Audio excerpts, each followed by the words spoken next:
నమస్కారం public vision వార్తలకు స్వాగతం. నా పేరు లక్ష్మి. వార్తల్లో ముందుగా హెడ్లైన్స్.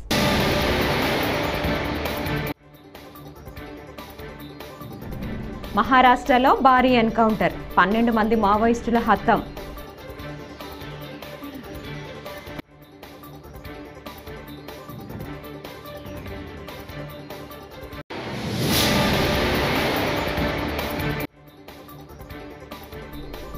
విజయవాడలో జనసేన సభ్యత్వ నమోదు కార్యక్రమం. పార్టీ సభ్యత్వ నమోదు అంటే ఎమోషన్తో కూడుకున్నదని మంత్రి నాదెండ్ల.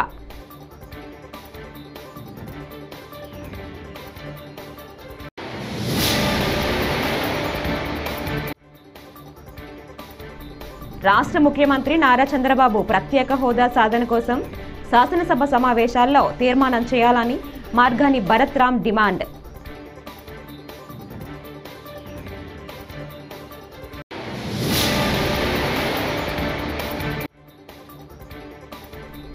రాజ్యసభ సభ్యుడు విజయసాయిరెడ్డి పాత్రికేయులపై నోరు పారేసుకోవడాన్ని నిరసిస్తూ ధర్నాలో టీడీపీ నేత బుద్ధ వెంకన్న.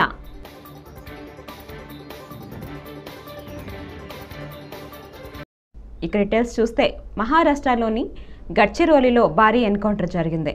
మహారాష్ట్ర ఛత్తీస్గఢ్ సరిహద్దుల్లోని బందోలి అటవీ ప్రాంతంలో ఈ ఎన్కౌంటర్ చోటు చేసుకుంది. ఈ ఎదురుకాల్పుల ఘటనలో 12 మంది నక్సల్స్ మృతి చెందారు. ఈ ఎన్కౌంటర్లో పాల్గొన్న పోలీస్ సబ్ ఇన్స్పెక్టర్ సతీష్ పాటిల్కు తీవ్ర గాయాలయ్యాయి. ఘటనా స్థలం నుంచి అనేక ఆటోమేటిక్ ఆయుధాలు స్వాధీనం చేసుకున్నారు. కాగా ఎన్కౌంటర్లో హతులైన మావోయిస్టుల్లో 2 తెలుగు వాళ్ళు ఉన్నట్లు తెలుస్తోంది. 7C60 కమాండ్ దళాలు వద్దందోలి గ్రామం వద్ద నక్సల్స్ సమావేశమయ్యారన్న సమాచారంతో కూంబింగ్కు బయలుదేరాయి. ఈ సందర్భంగా C60 కమాండ్ బలగాలకు మావోయిస్టులకు మధ్య దాదాపు 6 గంటలకు పైగా భీకర కాల్పులు జరిగాయి. కాగా మృతి చెందిన వారిలో సీనియర్ డివిజనల్ కమిటీ మెంబర్ కూడా ఉన్నట్లు గుర్తించారు.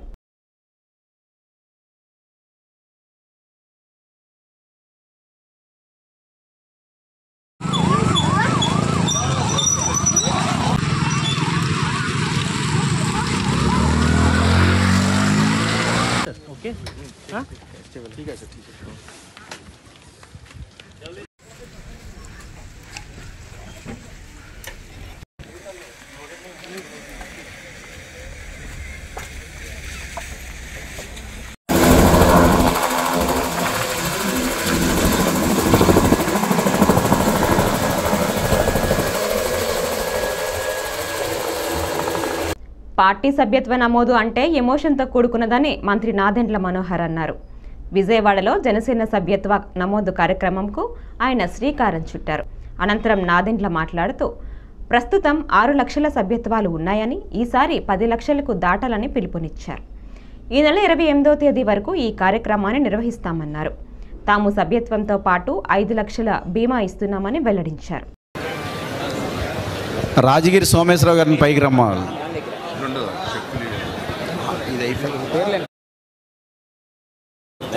రాజగిరి సోమేశ్వరరావు గారు.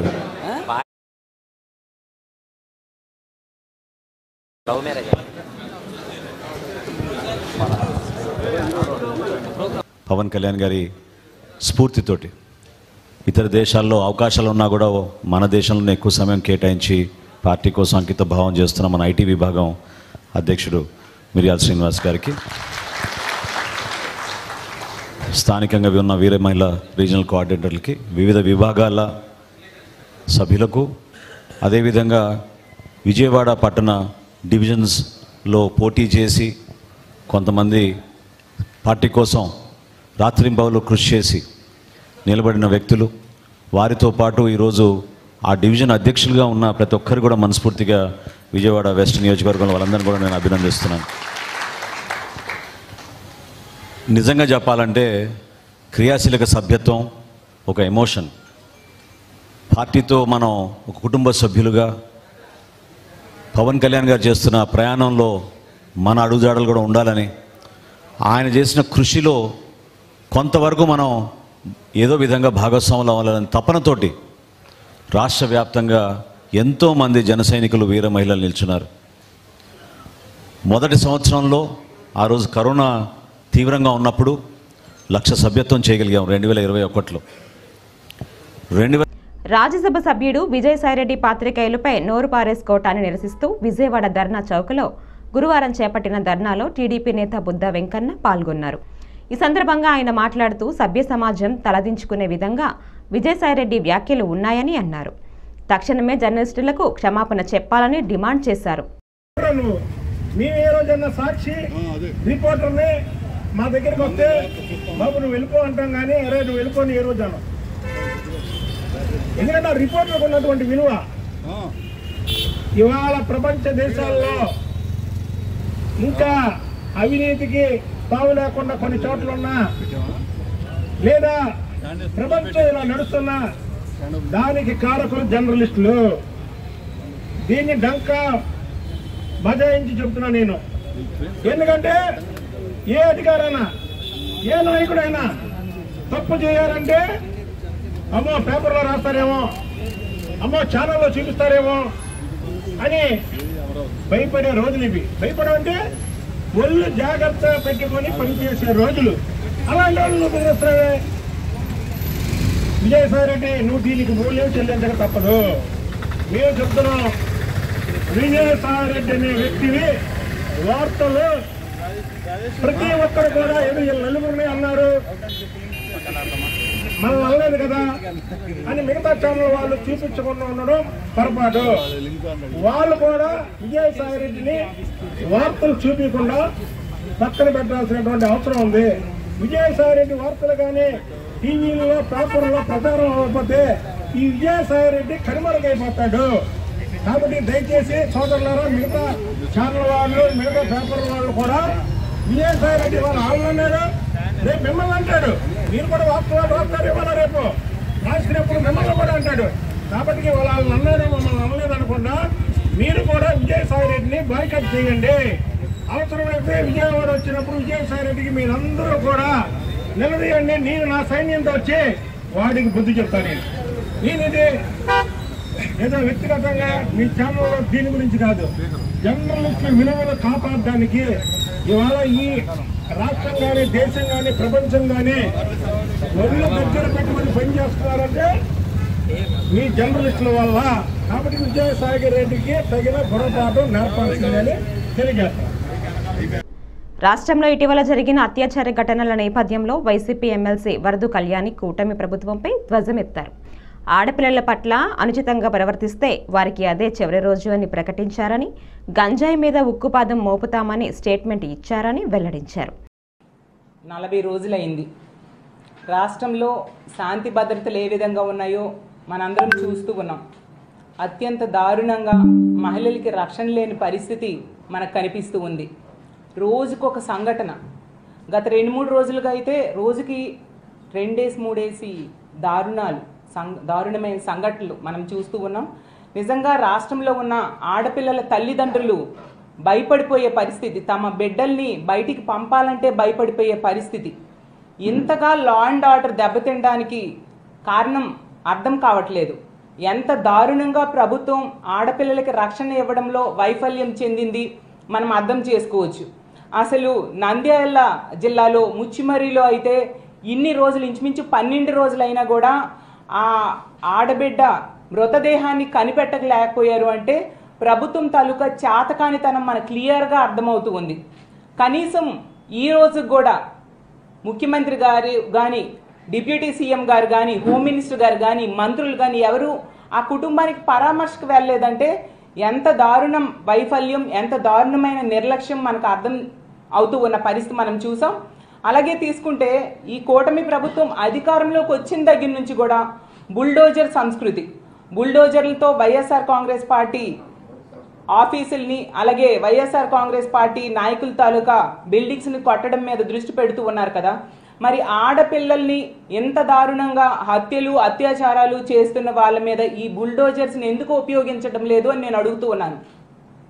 అసలు ఈరోజు తీసుకుంటే గత కొద్ది రోజులుగా ఇన్ని సంఘటనలు జరుగుతూ ఉన్నా ఎవరు కూడా స్పందించట్లేదు, ఒక రివ్యూలు పెట్టట్లేదు. నిన్ననే క్యాబినెట్ మీటింగ్ అయింది. క్యాబినెట్ మీటింగ్లో దీని మీద ఎందుకు చర్చించలేదు, ఏం చర్యలు తీసుకుంటామో అని ఏ విషయం కూడా మాట్లాడిన పరిస్థితి. అంటే ఆడపిల్ల పరిశ్రమల్లో వరుస ప్రమాదాలు జరగటం దురదృష్టకరమని కార్మిక శాఖ మంత్రి వాసంశెట్టి సుభాష్ అన్నారు. గత ప్రభుత్వం సేఫ్టీ ఆడిట్ను ధర్నా పార్టీకి అప్పగించడం వల్ల తనిఖీ వ్యవస్థ నిర్వీర్యమైందన్నారు.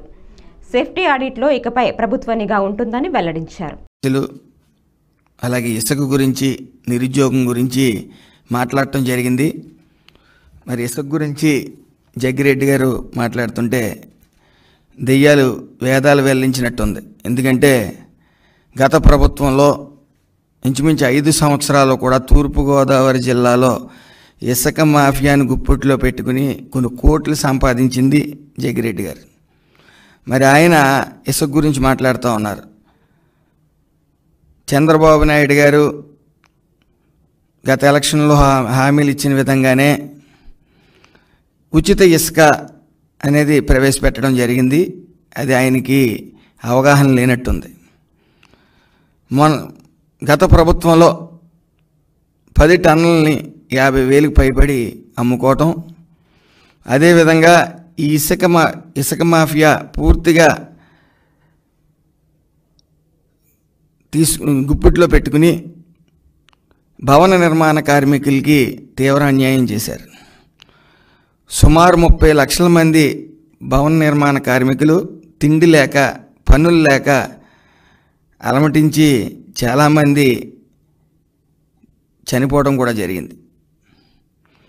ముఖ్యంగా ఈ భవన నిర్మాణ కార్మికులే ఈ యొక్క వైసీపీ ప్రభుత్వం కూలిపోవటం వెనకాల ప్రథమ హస్తం ఉంది. ఎందుకంటే 30 లక్షల మంది పైబడి భవన నిర్మాణ కార్మికులు ఉంటే కనీసం 5 సంవత్సరాల నిమిత్తం కనీసం 300 రోజులు కూడా పని లేకపోవడం, అంటే ఇసుకని అసలు బయటికి రానివ్వకుండా బంగారంలా భావించి గత ప్రభుత్వం పూర్తిగా వ్యాపారం మాఫియా. రాష్ట్ర ముఖ్యమంత్రి నారా చంద్రబాబు నాయుడు ప్రత్యేక హోదా సాధన కోసం త్వరలో జరగనున్న శాసనసభ సమావేశాల్లో తీర్మానం చేయాలని రాజమండ్రి మాజీ ఎంపీ మార్గాని భరత్రామ్ డిమాండ్ చేశారు.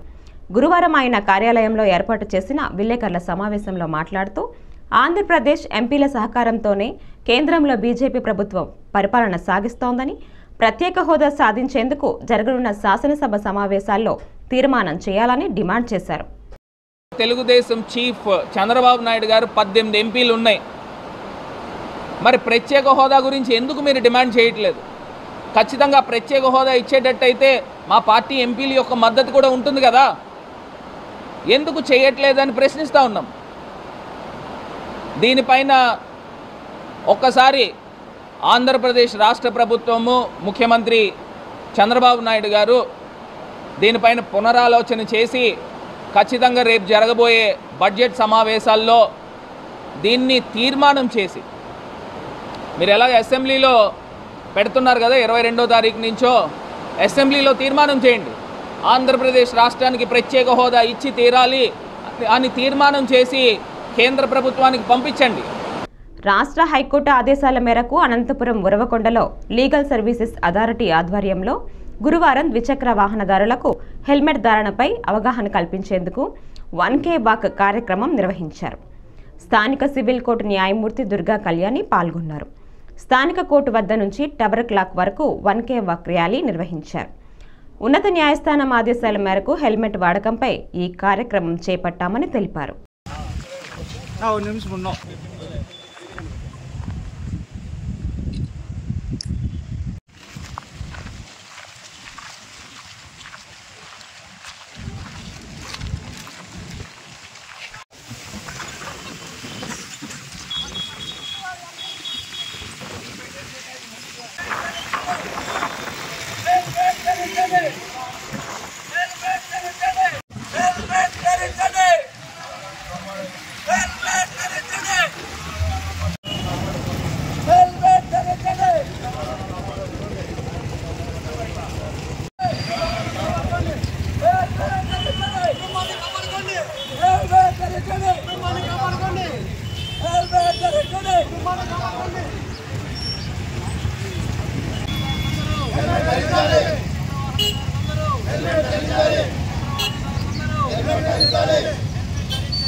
హైకోర్టు ఆదేశాల మేరకు 1K వాక్ అనే ప్రోగ్రాం నిర్వహించబడుతుంది.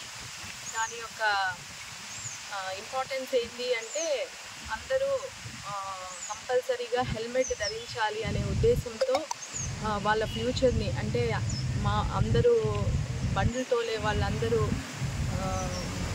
హెల్మెట్స్ ధరించి వాళ్ళ ప్రాణాలను కాపాడుకోవాలనే ఉద్దేశంతో మాకు హైకోర్టు వాళ్ళు ఇచ్చిన ఆదేశాల మేరకు మేము ఈ ప్రోగ్రామ్ 1 కిలోమీటర్ వాక్ చేయడం దీని యొక్క ఇంటెన్షను. దాని ప్రకారంగా మేము ఈ ప్రోగ్రాం నిర్వహిస్తున్నాము. ప్రజలు జిల్లా ఎస్పీగా నేరుగా ఫిర్యాదు చేయాలి లేదా మాట్లాడాలి అనుకున్న 9154987020కు కాల్ చేయాలని నంద్యాల జిల్లా ఎస్పీ అధిరాజ్ సింగ్ రాణా నంద్యాల ఎస్పీ కార్యాలయంలో తెలిపారు. జిల్లా ప్రజలు సెంట్రల్ కంప్లైంట్ సెల్ ప్రజా సమస్యల పరిష్కార వేదికకు సంబంధించిన ఫిర్యాదుల గురించి శాంతి భద్రతలకు సంబంధించి విషయాలు నంద్యాల జిల్లా ఎస్పీని సంప్రదించాలి లేదా మాట్లాడాలి అనుకున్న ఫిర్యాదు చేయవచ్చని అన్నారు. అందరికీ నమస్కారం. నా పేరు అధిరాజ్ సింగ్ రాణా. నేను 2018 బ్యాచ్ ఐపీఎస్ ఆఫీసర్. ఈరోజు నంద్యాల డిస్ట్రిక్ట్ జిల్లా ఎస్పీగా చార్జ్ తీసుకోవడం జరిగింది. ఫస్ట్ ఆఫ్ ఆల్ నా పైన నమ్మకం చేసి నాకు ఎంత బాధ్యత ఇవ్వడానికి మన గౌరవంగా సీఎం గారు డీజీపీ గారికి I would like to express my thanks and మేము మొత్తం 100% ఇచ్చి కష్టపడి నంద్యాల జిల్లా ప్రజలకు మంచి పేరు వస్తే పని చేద్దాము. ఇంకా మన ఇప్పుడు first of all priorities will be first మన ప్రభుత్వం వచ్చినప్పుడు గాంజా పైన చాలా గట్టిగా యాక్షన్ తీసుకున్నాము. ప్రతి జిల్లా నుంచి ఒక యాక్షన్ ప్లాన్ పెట్టేసి ఎట్లా కంట్రోల్ చేయాలి ముందు ఆ ప్రయారిటీస్ మీద వెళ్తాము. Next women and child safety, ముఖ్యంగా మన జరిగిన ఇన్సిడెంట్ పైన కూడా నేను వెంటనే ఏమి ఇన్వెస్టిగేషన్ ఏమేమైంది, ఏం సర్చ్ ఆపరేషన్ తీసుకున్నారు అన్నీ వెంటనే రివ్యూ చేసి ఆ బాధ్యత కూడా తీసుకున్నాము. నెక్స్ట్ పోలీస్ సిబ్బంది గురించి కూడా వాళ్ళ వెల్ఫేర్ గురించి ఆలోచించి అలా ఏమేమి ప్రాబ్లమ్స్ ఉంటాయి, పర్సనల్ ప్రాబ్లమ్స్ ఉంటాయి, సర్వీస్ మ్యాటర్స్ ఉంటాయి, దాని మీద కూడా మన మొత్తం డిపార్ట్మెంట్ దృష్టి పెట్టేసి సాల్వ్ చేయడానికి ప్రయత్నం చేస్తాము. ఇంకా ఇక్కడ ఇలిసిట్ యాక్టివిటీ కొంత జరుగుతుంది, వాళ్ళపైన కూడా ఒక వార్నింగ్ అలాగా కూడా ఇస్తాను. ఎవరైనా ఇన్వాల్వ్మెంట్ అయితే పోలీస్ సిబ్బంది ఉండొచ్చు, వేరే వాళ్ళు ఉండొచ్చు, మన వాళ్ళపైన కూడా చట్ట ప్రకారం కఠిన యాక్షన్ తీసుకుంటాము. ఇంకా మీడియా మిత్రులకి కూడా నేను అదే ఆశిస్తున్నాను, మీ అందరూ మనకి ఇన్ఫర్మేషన్ సంబంధించి ఏదైనా ఉంటే నా దృష్టిలో డైరెక్ట్లీ తీసుకురావచ్చు, మన పోలీస్కి రావచ్చు, పిటిషనర్స్ ఉంటే పిటిషనర్ ఇక్కడ తీసుకురావచ్చు. అండ్ ఏదైనా ఇన్ఫర్మేషన్ ఉంటే మన సమాచారం మనకి ఖచ్చితంగా ఇవ్వాల్సిందే ఉంది. ఇంకా విజయవాడ నగరంకు ప్రధాన సమస్య అండర్ గ్రౌండ్ డ్రైనేజీ అని తూర్పు ఎమ్మెల్యే గద్దె రామ్మోహన్ అన్నారు. గురువారం గురదల హరిజనవాడలో పర్యటించిన ఆయన మాట్లాడుతూ గత నెల రోజులు పర్యటనలో వచ్చిన ఈ సమస్యను ముఖ్యమంత్రి దృష్టికి తీసుకువెళ్తానని అన్నారు. ప్రత్యేక నిధులను తీసుకుని వచ్చి అన్ని సమస్యలు పరిష్కారం చేస్తామని అన్నారు. హైదరాబాద్ నగరానికి దీటుగా విజయవాడను తీర్చిదిద్దుతామని స్పష్టం చేశారు. ఈ నెల రోజుల పాటు మేము చేసిన విజిట్లో జాస్తి గారు చెప్పినట్లుగా ప్రధానమైన సమస్య విజయవాడ నగరానికి అండర్ గ్రౌండ్ డ్రైనేజీ చాలా చోట్ల పొంగి పొరలటం జరుగుతుంది. దాంతో పాటు వర్షపు నీళ్ళు ఎక్కడ కూడా ఎళ్ళని పరిస్థితి ఉండటం వల్ల ప్రధాన కూడలన్నీ కూడా నీటితో మునిగిపోయి ట్రాఫిక్ కూడా అంతరాయం కలుగుతాం. దీన్ని ఒక ప్రణాళికాబద్ధంగా ముఖ్యమంత్రి గారి దృష్టికి తీసుకెళ్లి ఈ అండర్ గ్రౌండ్ డ్రైనేజ్ అనే దాంట్లో ఉన్న సమస్యలన్నీ కూడా అధికారుల సహకారంతో పరిష్కరించాలి. మరి ముఖ్యంగా ఈ స్టార్మ్ వాటర్ డ్రైన్ అనేది దానికి నిధులు చాలా కావాల్సిన అవసరం. అది కేంద్ర ప్రభుత్వం గతంలో ఇచ్చిన నిధుల్ని మరి 200 కోట్లకు పైగా డైవర్ట్ అవటం వల్ల ఇవాళ ఆ నిధులు ఉపయోగించే పరిస్థితిలో గవర్నమెంట్ లేదు. అందువల్ల ప్రత్యేకమైన నిధులు తీసుకొచ్చి కేంద్ర ప్రభుత్వం నుంచి మా ఎంపీ కేసీఆర్ చిన్ని గారి సహకారంతో దాని మీద ఒక ప్రణాళిక ఏ విధంగా 2014-19లో వెంకయ్యనాయుడు గారి సహకారంతో మనం సాధించామో అదే విధానంలో ఖచ్చితంగా నిధులు తీసుకొచ్చి దీన్ని పరిష్కరించాల్సిన అవసరం ఉంది. ప్రధానమైన కోడలు ఏదైతే ఉందో అది మదర్ తెరిసా విగ్రహం దగ్గర కావచ్చు, లేకపోతే బెంచ్ సర్కిల్లో అవ్వచ్చు, ఈనాడు దగ్గర కావచ్చు, లేదా నిర్మలా కాన్వెంట్ దగ్గర కావచ్చు, ఇంకా చాలా చోట్ల చాలా సమస్యలు ఉన్నాయి. ఈ నీటి మునుగుతో ప్రజలు ఇబ్బంది పడే సమస్యలు ఉన్నాయి. వీటన్నిటికీ కూడా మేము నిరంతరం దీనికోసం ఈ ప్రభుత్వం నారా చంద్రబాబు నాయుడు దృష్టితో తీసుకువెళ్ళి దానికి కావాల్సిన నిధుల్ని సమీకరిస్తాం. దాంతోపాటు ప్రతి ఒక్క రోడ్డు కూడా సిమెంట్ రోడ్డు చేయడానికి మేము ప్రయత్నం చేయడం జరుగుతోంది. ఈ 3 రాజధానిగా ఎంపిక చేయబడిన ఈ విజయవాడ నగరాన్ని మరి హైదరాబాద్ నగరంతో సమానంగా తీసుకెళ్ళడానికి మేము ఒక ప్రణాళిక మేము కార్పొరేటర్లు సాంబశివరావు గారు వీళ్ళందరూ కూడా కలిసి ముఖ్యమంత్రి గారితో ఒక మీటింగ్ కూడా ఏర్పాటు చేసుకున్నాం. నారాయణ గారు కూడా మంత్రిగా నారాయణ గారితో కూడా చెప్పడం జరిగింది. ఆయన ఒక 4-5 రోజులు అధికారులతో కలిసి మీటింగ్ చేసుకుని ఈ విజయవాడ నగరాన్ని సర్వముఖ అభివృద్ధి చేసుకోవడానికి అవకాశాన్ని మేము ఆలోచించి అధికారుల సహకారంతో దాన్ని పూర్తి చేస్తామని కూడా తెలియజేస్తాం. కోట్లాది రూపాయలతో రైల్వే శాఖలో చేపడుతున్న అభివృద్ధి పనుల్లో భారీగా అక్రమాలు చోటు చేసుకుంటున్నాయని, వాటిపై సిబిఐ దృష్టి పెట్టాలని చైతన్య భారతి సేవా సంస్థ అధ్యక్షుడు బి చిట్టిరాజు కోరారు. విజయవాడ ప్రెస్ క్లబ్లో నిర్వహించిన విలేకరుల సమావేశంలో ఆయన మాట్లాడారు. విజయవాడ డివిజన్ పరిధి నూజివీడి సెక్షన్లో టీఎఫ్ఆర్, టీఆర్టీ పనుల్లో కోట్ల రూపాయల అవినీతి జరుగుతోందని ఆయన ఆరోపించారు. చాలామంది ఉద్యోగస్తులు ఈ మధ్యకాలంలో అంటే గత 4-5 సంవత్సరాలు బట్టి నా దగ్గరికి వచ్చిన కేసుల్లో మెజారిటీ కేసులు నేను అబ్జర్వ్ చేసిన ఏంటంటే వాళ్ళ యొక్క ట్రాన్స్ఫర్స్, వాళ్ళ యొక్క పనిష్మెంట్స్. ఈ ట్రాన్స్ఫర్స్, పనిష్మెంట్స్ ఏ విధంగా వస్తున్నాయి ఏంటని వాళ్ళ బ్యాక్గ్రౌండ్ నేను ఆలోచించి నేను వాళ్ళని అడిగి సేకరించిన సమాచారం ఏమిటంటే వాళ్ళు చేసిన తప్పులు నాకు ఒక్కొక్కటిగా బయటకు తెలిసినాయి. అవి ఏంటంటే రైల్వేలో మాకు ఇన్వెస్టిగేషన్ ఏజెన్సీస్ 2 ఉంటాయండి. ఒకటి సిబిఐ, 2 విజిలెన్స్ ఆర్గనైజేషన్. ఈ విజిలెన్స్ ఆర్గనైజేషన్కి ఎంప్లాయీస్ వాళ్ళకు తెలిసినటువంటి వాళ్ళ కళ్ళెదురకుండా చూసినటువంటి ఈ రైల్వే అన్యాయాల్ని అంటే రైల్వేలో జరిగిన ఫ్రాడ్ కావచ్చు, లేదా ఇండీసెన్సీ కావచ్చు, వీటిని వాళ్ళు పై అధికారుల దృష్టికి అంటే ఇన్వెస్టిగేషన్ ఏజెన్సీస్ దృష్టికి తీసుకెళ్తున్నారు. అంటే విజిలెన్స్ కానీ సిబిఐకి కానీ. మెజారిటీ కేసులు వీళ్ళు ఏం చేస్తున్నారంటే వీళ్ళొక అప్లికేషన్ రాసి కంప్లైంట్ కింద వీళ్ళ సంతకాలు పెట్టి వీళ్ళ సొంత పేర్లు రాసి విజిలెన్స్ ఆర్గనైజేషన్కి కంప్లైంట్ చేస్తున్నారు. వీళ్ళు చేసిన తర్వాత వీళ్ళకి ఒక 2 వారాల పరిధిలో వెంటనే ట్రాన్స్ఫర్ ఆర్డర్ వచ్చేస్తుంది. ఈ ట్రాన్స్ఫర్ పట్టుకుని వీళ్ళు వెళ్తే మళ్ళీ వెంటనే దాన్ని ఫాలో చేస్తూ డిసిప్లిన్ రియాక్షన్స్ సస్పెండ్ చేయడం, డిసిప్లిన్ రియాక్షన్ తీసుకుంటూ జరుగుతుంది వీళ్ళ మీద. ఏంట్రా ఇదంతా కారణమని వాళ్ళు నేను అడిగితే మీరేం తప్పులు చేశారంటే మేమేం తప్పు చేయలేదు సార్, ఏం తప్పు చేయలేదు సార్ అని చెప్పేవారు. కానీ వాళ్ళ బ్యాక్గ్రౌండ్ అంతా నేను బాగా క్షుణ్ణంగా పరిశీలిస్తే నాకు అర్థమైంది ఏంటంటే వాళ్ళ దగ్గర నుంచి వాళ్ళు ఈ ట్రాన్స్ఫర్ రావడానికి ముందుగా విజిలెన్స్ ఆర్గనైజేషన్కి కంప్లైంట్ చేసేవారు. సార్ ఇలాగ అన్యాయం జరుగుతుందని చెప్పేసి దీని మీద యాక్షన్ తీసుకోమని. విజిలెన్స్ ఆర్గనైజేషన్ ఏం చేస్తుందంటే తర్వాత ఇతను ఇచ్చిన సమాచారాన్ని ఆ కన్సర్న్ అధికారికి లీక్ చేస్తున్నట్టు మాకు తెలిసింది.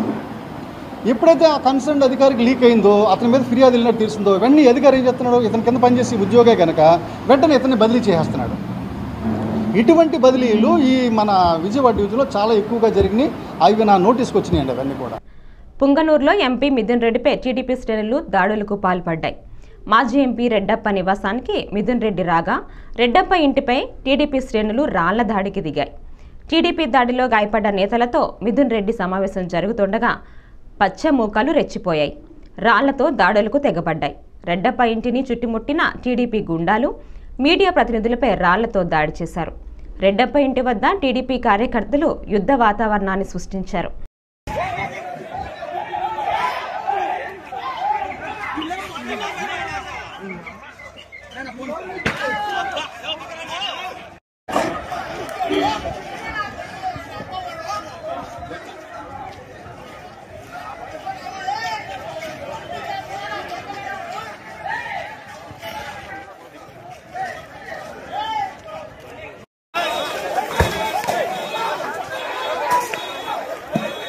పార్టీ కార్యకర్తలకు అదేవిధంగా నాయకులకు అండగా ఉండే విధంగా అదేవిధంగా ప్రజా సమస్యలు కూడా పరిష్కరించే దాంట్లో భాగంగా ఈరోజు పుంగనూరు పట్టణానికి రావడం జరిగింది. అదేవిధంగా ఈరోజు అందరినీ కూడా కలుసుకొని ఏ సమస్యలు ఉన్నా కూడా వాటి అన్నింటినీ కూడా ఒక ఎంపీగా పరిష్కరించే విధంగా కూడా కృషి చేస్తానని చెప్పి కూడా తెలియజేస్తాను. రాష్ట్రంలో మనం వినుకొండలో చూసాము, ఇది వరకు కూడా చూసాము. వినుకొండలో పట్టపగులే 2 చేతులు నరికేసి మెడ నరికేసి ఒక వైఎస్ఆర్సీపీ నాయకుడిని ఏ విధంగా చంపారో ఈరోజు అందరూ కూడా చూస్తున్నాం. చాలా దారుణమైన విషయం. అదేవిధంగా ఈరోజు ప్రతి నియోజకవర్గంలో కూడా ఈరోజు ఇల్లులు కొట్టేయడము, కార్యకర్తల పైన దాడులు చేయడము, వాళ్ళు కేసులు పెట్టాలని పోతే మరీ తిరిగి వాళ్ళపైన కేసులు పెట్టించడము, ప్రభుత్వ ఆస్తులన్నీ ధ్వంసం చేయడము, ఇవన్నీ కూడా ఒక చెడ్డ ఒరవడిగా ఈరోజు తీసుకురావడం జరిగింది తెలుగుదేశం పార్టీ. ఇది సరైన పద్ధతి కాదు. ఎప్పుడు కూడా ఎవరు కూడా శాశ్వతంగా అధికారంలో ఉండే పరిస్థితి ఉండదు. కానీ ఇలాంటి వాటికి బీజం వేస్తే రేపు పరిస్థితులు దారుణంగా మళ్ళీ.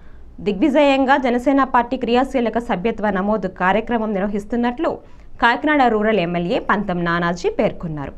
కాకినాడ రూరల్ నియోజకవర్గంలో గురువారం సభ్యత్వ నమోదు కార్యక్రమాన్ని ఎమ్మెల్యే నానాజీ పరిశీలించారు. అనంతరం ఆయన మీడియాతో మాట్లాడుతూ జనసేన సభ్యత్వం తీసుకున్న వారికి 5 లక్షల ఇన్సూరెన్స్ సౌకర్యం కల్పించనున్నట్లు గుర్తు చేశారు. ఈ కార్యక్రమంలో జనసేన పార్టీ నాయకులు పాల్గొన్నారు. 4వ విడత క్రియాశీలక సభ్యత్వాలు ఇవాళ రాష్ట్రంలో జనసేన పార్టీ చేసుకుంటా ఉంది. ఏంటి క్రియాశీలక సభ్యత్వాలు మీ పార్టీ చేసుకుంటే మాకు సంబరాలు ఎందుకు, ఏంటి దేనికి అని చెప్పి చాలామంది అడగచ్చు. ఎక్కడన్నా పార్టీలో క్రియాశీలక సభ్యత్వాలు చేసుకునే వరకునే మనం వింటాం. కానీ జనసేన పార్టీలో క్రియాశీలక సభ్యత్వంతో పాటు 5 లక్షల రూపాయలు బీమా జరగకూడదు. ఒకవేళ జరిగితే ప్రమాదవశాత్తు ఎటువంటి ప్రమాదం జరిగినా మా కార్యకర్తల యొక్క కుటుంబం ఒక క్షేమాన్ని దృష్టిలో పెట్టుకుని మా అధ్యక్షుడు పవన్ కళ్యాణ్ గారు గత 4 సంవత్సరాలుగా ఈ క్రియాశీలక సభ్యత్వాల కార్యక్రమం చేస్తా ఉన్నారు. ఈ వార్తలు ఇంతటితో సమాప్తం. నమస్కారం.